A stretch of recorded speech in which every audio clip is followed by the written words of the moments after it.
Hey everybody, in this Extra Pieces video, I'm going to be discussing the mysterious Ring of Transference from Frostgrave 2nd edition.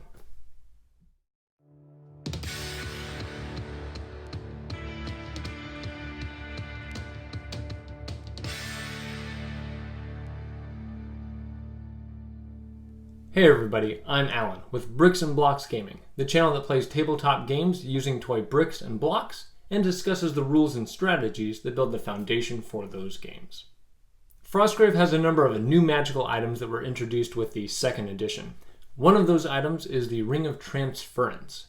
In this video, I'm going to let you know what this item does, how to make good use of it, and when it's worth keeping or selling.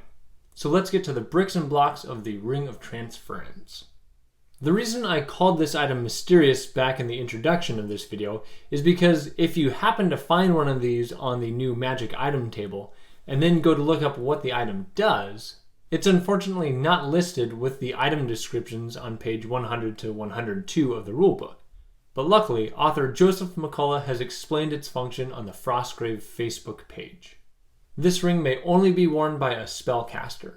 Once per game, the wearer of this ring can spend an action to transfer up to 5 points of their own health to another member of their warband that is in line of sight on a 1-for-1 basis. The description goes on to give an example that if the wearer spends 3 health, they may transfer 3 health to another warband member, and that this may not take the other warband member above their starting health.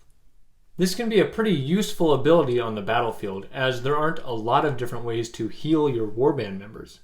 The updated rules for the Thaumaturge's heal spell allow you to target a figure 6 inches away, but the Ring of Transference can target someone up to the maximum 24-inch line of sight. Another benefit the item has is reliability. There's always a chance you can fail a casting roll, but this transfer of health is automatic. I think this item will be most useful for wizard schools that don't have easy access to Thaumaturge spells, like the Necromancer. Some good targets for this transfer of health would be wall characters, like a knight that's blocking a pathway, or even better, a large construct, as this item can transfer health to any figure where the heal spell can't target undead or constructs.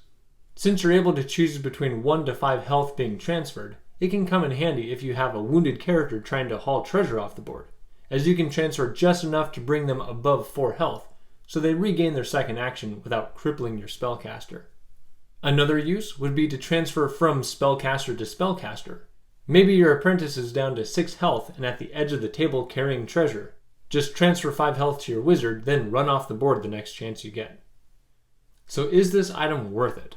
Something we do know from the book is if you want to buy one of these, it'll set you back 400 gold crowns. And if you have one to sell, you can gain 150 gold crowns on the sale. I think this item shines later in a campaign when you don't need a lot of cash, when you've leveled up some spells and might not need to use your health to empower your spells as much, and if you've maxed your health out at 20 or 18 for an apprentice, and donating 5 health isn't as big of a deal. Or, as I mentioned before, it could be useful anytime you don't have other forms of reliable healing.